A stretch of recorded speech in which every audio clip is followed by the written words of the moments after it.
গাজায় ইসরায়েলি প্রধানমন্ত্রী বেনিয়ামিন নেতানিয়াহুর হামলার বিরুদ্ধে হাতে হাত ধরে বসে রয়েছে পুরো মুসলিম বিশ্ব। নিরপরাধ নারী শিশু যখন একের পর এক ইসরায়েলি হামলায় মারা যাচ্ছে, তখনও মুসলিম দেশগুলো ইসরায়েলকে কিভাবে বাঁচানো যায়, তাদের সঙ্গে ব্যবসা করা যায় সেই চিন্তায় মগ্ন হয়ে আছে। কিন্তু 200 কোটি মুসলিম কোনো অ্যাকশন না নিলেও তাদের হয়ে জবাব দিয়েছে একটি বন্য বিড়াল। নাকাব বা নেগেব মরুভূমিতে গেল সপ্তাহে রীতিমতো তাণ্ডব চালায় ওই বন্য বিড়ালটি। ইসরায়েলি সেনাদের ওপর হামলা চালিয়ে তাদের জখম করে।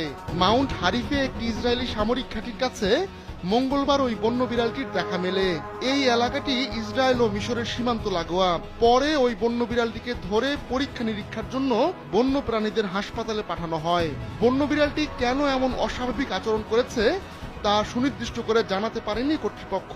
তবে ধারণা করা হচ্ছে সামরিক ঘাঁটির কাছাকাছি থাকার কারণে এমন আচরণ করেছে বন্য প্রাণীটি।